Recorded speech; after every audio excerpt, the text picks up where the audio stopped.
Somebody still coughing? I don't know that I'll ever get rid of it. I hope so. Do you take some, have you taken any elderberry? Yeah, I actually have. I'm not taking it currently, but I have taken it before. Well, you need to get that. You were coughing 2 weeks ago, won't you? I've actually been coughing for like 6 weeks now. How come your video's not on? Okay.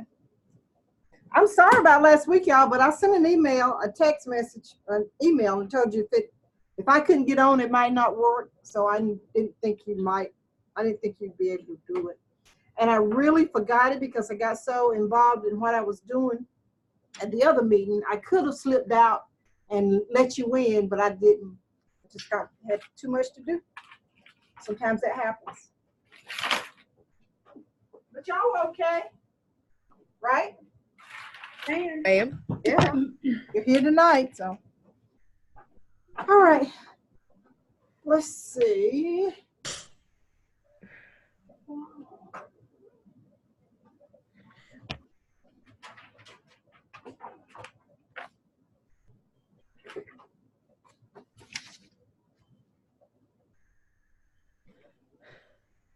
Okay, so I think the first thing that we're going to do is talk about, I think we do articles first because that's what we missed last week, right? Okay.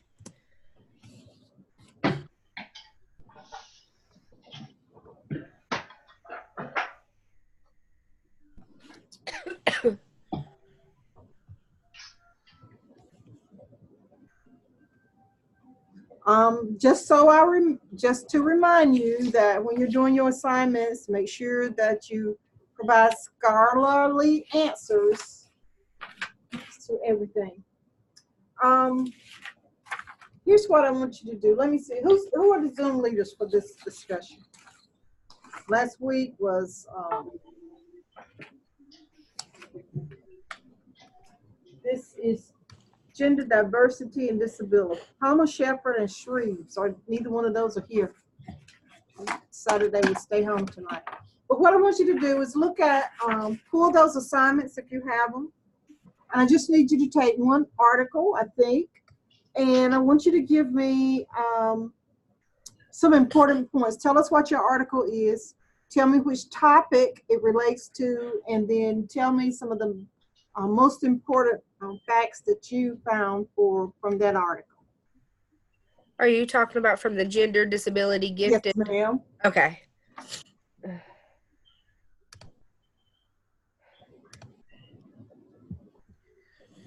I'm pulling that up.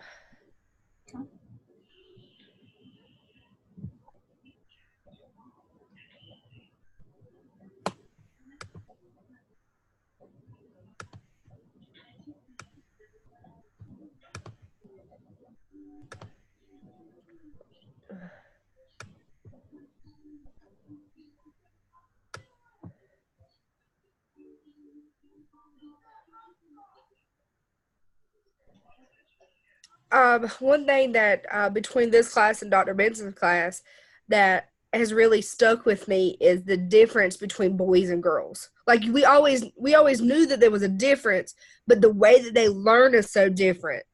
And I never really thought about it. I always thought about getting them up and moving, but I thought that was for everybody. In reality, that's more geared towards boys because they're more apt to remember if they're up and doing something with it. And I never thought about that being girls versus boys. The boys are 50% more likely to be diagnosed with ADHD. And in my classroom alone this year, I know I don't have any with the diagnosis, but I've got 2 boys that all day long they're fidgeting. They at this point, if they'll stand and do their work, I don't even care. I just got them sitting where they won't be blocking someone else. I don't care if you stand, just do your work. Yeah. Do you think it's just their nature? They're diagnosed with ADHD at a higher rate than the girls, but do you think it's just their nature with that testosterone in those bodies? I know it's an early age, but still, it could be something that causes that. But then we're diagnosing our children with something that, and saying that's probably just normal. Do you think those diagnoses come because we as a society just don't have the patience to wait and work with them? I agree. Yeah. I agree. I'm a SPED teacher, and I have some in my class that are just busy all the time. And a lot of times the teachers say, well, they can't sit and do their work. They can't concentrate. And the first thing they want to do is refer them. But even though that they're referred, doesn't mean that the parents going to medicate them because they have that option. That's right. And I could agree to them to a certain extent and say, well, I'm not going to medicate my child because I said that before I became a teacher, I would not medicate my child. But when I saw how it could make a difference with some, I said, oh, I would have to think twice about it. I may consider medicating if it's going to make them perform better academically. But if it's going to make them like a zombie, no, I'm not for that. Or take their appetite to where they're not eating at school. Right. I don't agree with that. But I think we don't have the patience because sometimes I don't have the patience and I'm a scared teacher. So I think it's what it is some of the time. I had a student, I was teaching 5th grade, of course. The 4th grade teacher told me that you're going to have difficulty with him. He won't sit in his seat the way he should. He sits with his legs crossed and that's the way he sits in his seat. So I said, okay, I try not to frequent the lounge because I don't want to hear that. Let me decide for myself about the suit. So the young man came, John. And John selected his seat. I let them see where they wanted to sit until there was a problem. John selected his seat by the window. John sat down, and guess what? He sat on his feet as much as he possibly could. But you know what? That didn't bother me. You know why? Because he was an A student. He did his work. So my thing is, that is not a problem for me. So it just depends on how much we can take as to, I guess, it depends on our tolerance level. I can take a lot. That's like, I guess that goes along with the 2 children I have that like to stand. As long as you're standing and doing your work, as long as you're not blocking someone else. So I'm just going to rearrange my seating so that you're not blocking someone else. I agree. That's good. That's great. All right. Who else has an article? A couple of points from an article. A topic. If I can find them, I got several. Well, I wanted to say something about the medication. Having a son who is medicated for several diagnoses, when I talk to parents, I would never mention medicine unless they ask, because as close as I've gotten to some parents, I don't want to medicate my child. Well, depending on how severe the case is, they may need to. And then again, they may need therapy or some occupational assistance, or the child's not, one of the 5 main things are not being met. And that's why the child's acting out, or, and patience is a virtue when you have a special needs child at home, at work, play, wherever. And thank the dear Lord, he's blessed me through my son to help me with my teaching. Wow. So the patience, if you only knew that I have at home, that carries across in the classroom. Some of my fellow teachers, if I show them like a video, they're like, how do you deal with that? I'm like, well, you just do. You're the parent, you're the teacher. Some things, as long as they're safe, they're learning, they're progressing. Some things you just have to let go and let it be. That's true. One of the things that my principal and I always talk to parents about, if I'm bringing up the subject of your child's having trouble paying attention, we will go through tactile things like putting a Velcro dot on their desk for them to be able to rub and sit there and pay attention to me, but rub this to keep moving. Or we'll talk about how if we cut red dyes out of there, because that's supposed to affect their abilities to pay attention. Talk about cutting out red dyes. We'll talk about that there's an herbal medicine from GMC called a Tenna Child. We talk about all of this, and then we go into, if you want to try all of those, or you don't want to try all of those, talk to your child's pediatrician. We never bring up the medicine. We always tell them, here's what we know, or you can go talk to a child's doctor for them to bring up that subject with you. You can't tell them that, okay, your child needs medication. You can't tell them that. And I have parents at meetings that say, okay, I know my child has been diagnosed with it, but I don't want to touch that. And you just gonna have to deal with it, because you cannot make them. Yep. You just got to deal with it. You got to be creative, like you said, and just, if it takes them standing up, let them stand up. Mm-hmm. As long as they're doing the work. Yes. You get an A with them standing up, let them stand up. Okay, did anybody discuss anything about educational status of females? I did. And when I thought about that, that more females are being being educated than males, and I thought about my family from a standpoint, because when I had aunts, uncles that was just a little bit older than I was. None of them ever talked about going to college.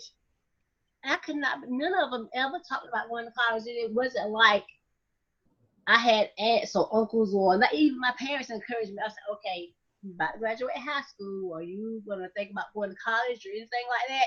If it hadn't been for my guidance counselor encouraging me, saying, look, you have too much. You need to go on, try to further education, because it wasn't like that in my family. My dad quit school at an early age because he had to help take care of his family. And my mom, I guess, never even thought about going to college. So now that I see how more females are going to college, because I encouraged my daughter to go to college. She actually went on to get a master's, but I'm glad to see that a whole lot more females are stepping up, going to college, seeing that it's available.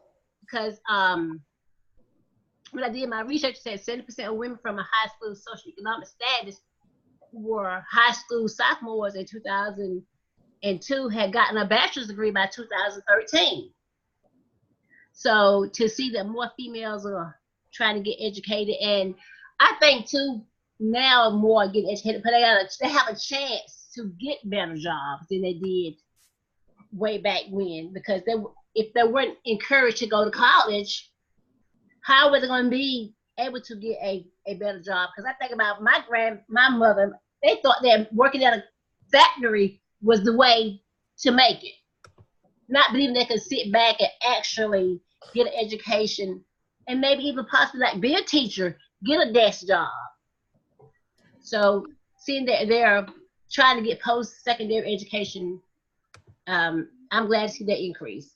Well, and working in a factory, if your parents probably younger than mine, but working in a factory was the way of making it, coming from the tobacco and the cotton fields, okay? The cotton fields and tobacco. So it was a way to make it. And then if you go way, way back and think about when schools first started, only men could attend, okay? Yeah. So then as it moved along, women were able to receive an education. So it goes back, and I guess somehow within the grand scheme of things, the women just thought it more important that, hey, look, we do this because women will go to school quicker than men. And if I look at my education classes, I only have, in my early level classes, I only have one male student in my class. We divided them up. Before that, I had several classes over about 125 students, but we we opted to do that. Actually, you probably remember those EDU 101s and 101, yeah. Yep. So they were full of folk, right? Yes. So there were more guys there, but with us dividing it up, there were probably more guys in the health and the physical education, more guys in ag ed, Ag. probably- Yep. and with maybe some more guys in music than not. But anyway, so Would you girls think are what? are there more guys in the math for like high school math or middle school math? Girls. I say, and that was an article we read too, was that math is typically more of a man's strong suit than a female's. We haven't had, I can't remember when we had a guy to come through here with math. Since, I don't know if you remember Jose Rodriguez, he was probably, Yes. he's about, He did math and music. he didn't, so that's about the last math. And there was another guy before him, he went to Clinton High School, so I can't remember what his name was. Erasmo Olmos, I think, Erasmus, that was it. Okay, let's move on. Another topic. I actually talked about disability and race and giftedness. Okay. And I talked about how students with disabilities should be able to be a part of any organizations at a school. Doesn't matter their race or what their disability is. We as teachers, we need to be open and think outside the box and help these children and meet their needs right where they are. I agree. I agree. All right.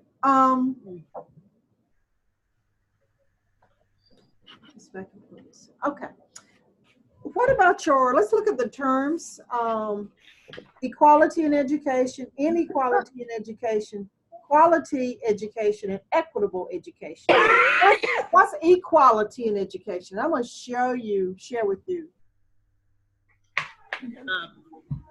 Paper. I love this. Y'all see that? What's equality in education? Do y'all see the video, the picture? Yes, ma'am. Okay. Yes. So what's equality in education? Is having equal opportunities and achievement in education. Look at here. Everybody gets to what? Same thing. Same thing. Everybody gets the When it's same safe, thing. everyone. Mm-hmm. But when you look at equity, what happens? Everybody gets what? Everybody what? What they need. Everybody need. gets what everybody needs. So Mhm. this poor little fella here, he has to look through the cracks. He's falling through the cracks because everybody thought he needed an equal education, right? Mhm. But the person who saw into that saw that, okay, well, we can help him do a little better. So, and in a nutshell, that's what it is. Without even discussing it, or if you look at the picture, it shows you specifically what equality is and what equity is.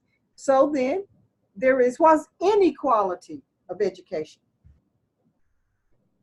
The uneven use of educational sources. Resources, that's right. I can be at one school and you can be at another school and we're not getting the what? Same books, same Not getting the- technology, same funding. Materials. That's right. Teachers. Teachers, and that happens. Mm-hmm. And that happens. And the other one was quality, I think. Quality. Can you get a quality education if it's equitable? Yes. Yes. Mm-hmm. Well, let me ask you this: can you get a quality education if it's equal? To some, yes. To some, yes. To some, yes. What makes it not quality if it's equal? What makes it not quality if it's equal? Somebody is not going to be able to succeed. Because they're not given the right materials. What they they're need. not met. So then their education then does not become a quality education because I'm not getting what I need to get. Oh, so how did you feel? And we're moving on. I'm gonna let you go. How did you feel about the Frontline video for kids? Sad. Sad. It is. It was Yeah, it was sad. very touching. It is really, and to think that something like that is happening now. Hmm. But it is the truth.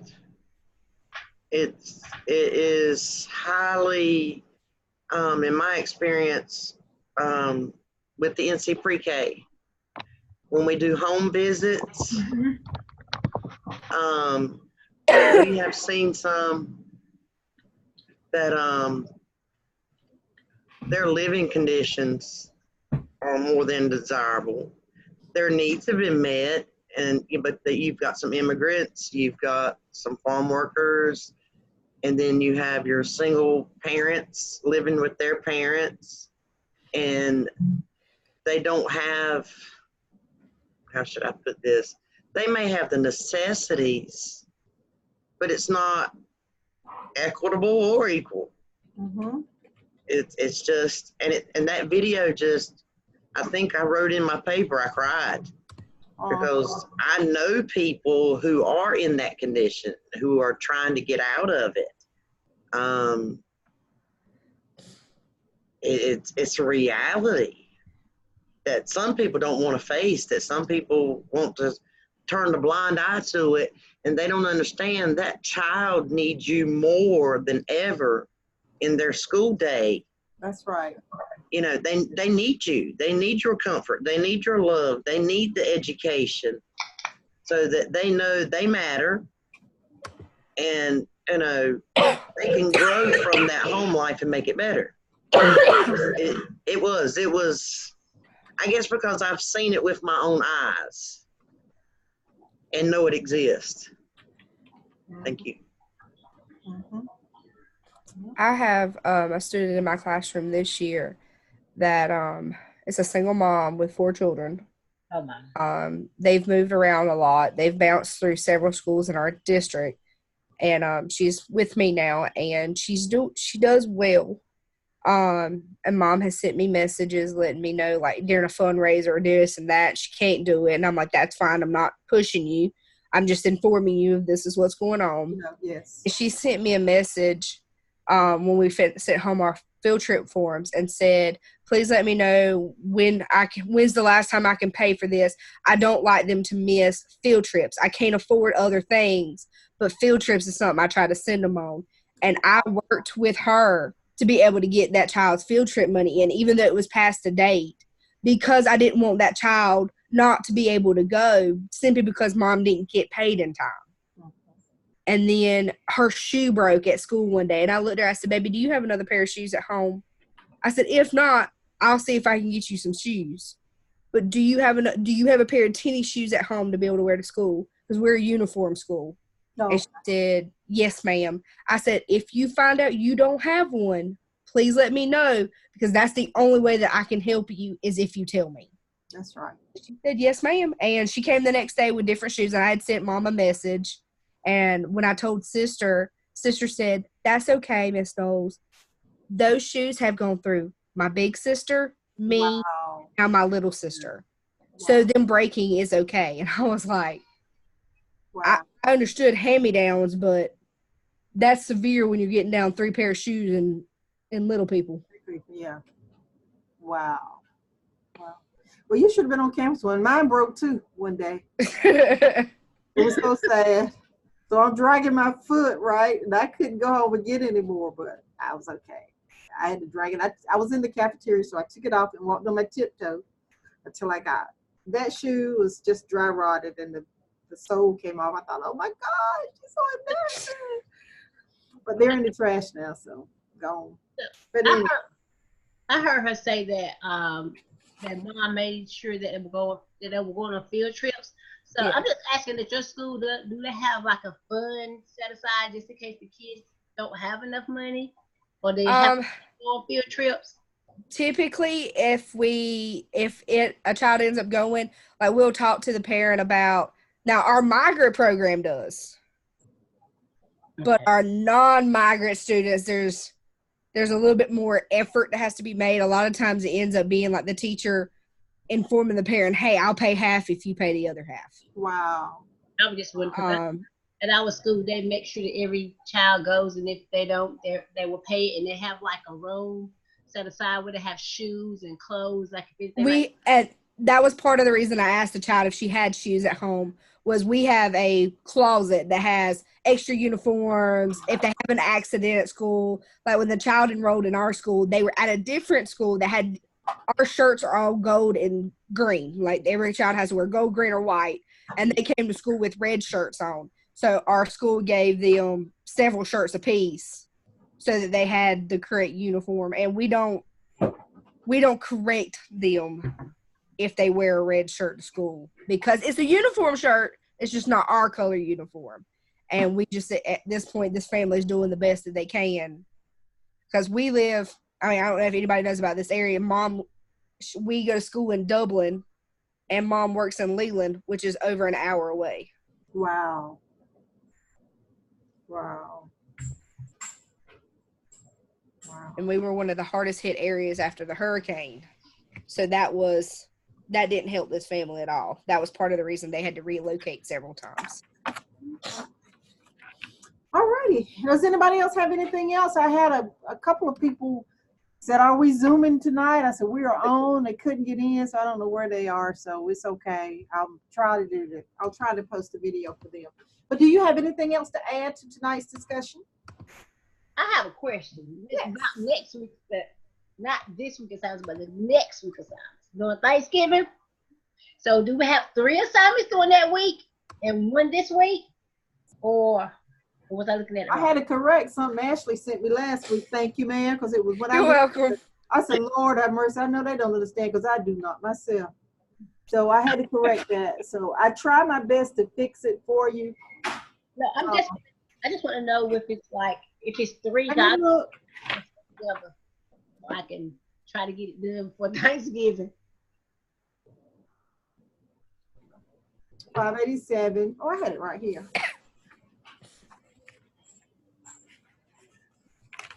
So we're week 5. So you're thinking week 6. Diversity standards, diversity lesson plan, and the multicultural education checklist. Looks like there are 3, but let me look at them. Okay. I said I better ask because the word say you have not because you ask not. So I'm asking. What's going on? You might not want it. Okay, it says diversity. Review the specialty area, diversity standards.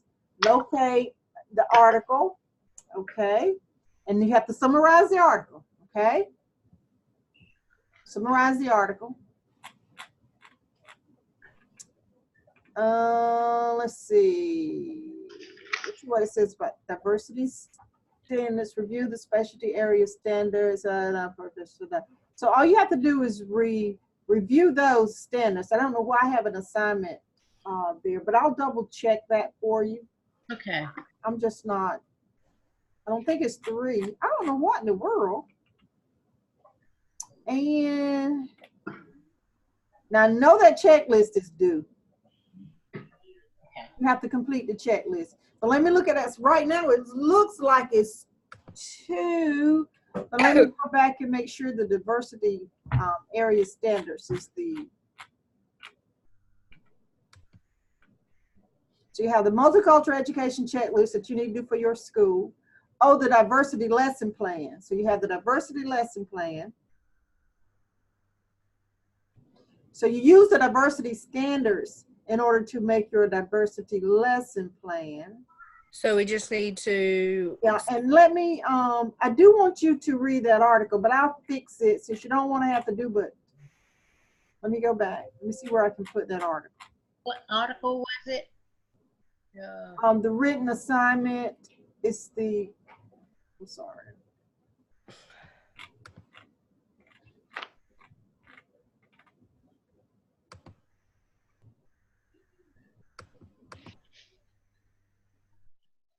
See, the diversity standards is not, that's the everybody's, educating everybody's children. Let me go back.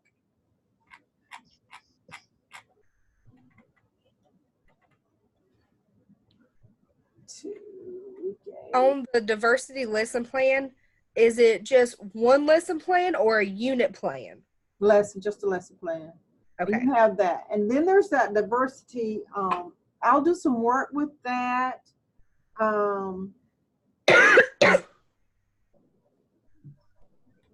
Okay. Okay. It's 3 assignments because the teaching strategy is the article. So I have to, let me clarify those. There are 3 assignments there. It's the article, the diversity standards, diversity lesson plan. Okay. So all you do is review the standards. So I'll correct that for you. I'll fix week 6. So there are 3 assignments. Okay. Is there a certain format we need to use for the lesson plan? No. I think I've included one for those who are not teaching. If you're not teaching, there's a lesson plan. Let me see.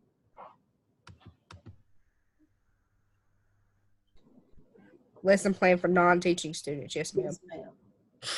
Let's see if it'll open up. Let me know if you don't see it. If I have to share again, I'll have to share. I'm not sure. Do you see that one? Yeah, I can see. Hold on. Let me see if I can open it. So if you're not teaching, this is one you can use.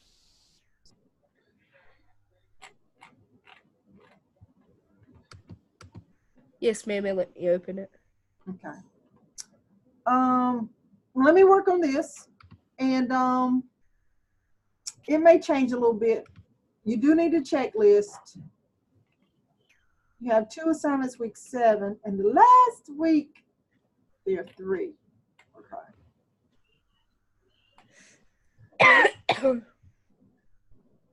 1, 2, lesson plan and the standards. Okay. All right. I'm gonna say good night, but I'll fix up 6 for you. Thank you. Any questions? No, ma'am. Okay. All right. Well, good night. Bye. Right. Right. Good night.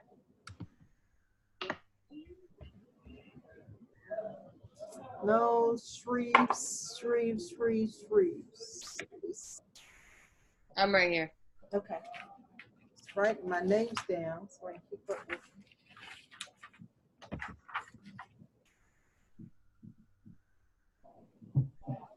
Okay, I think I got everybody. Good night.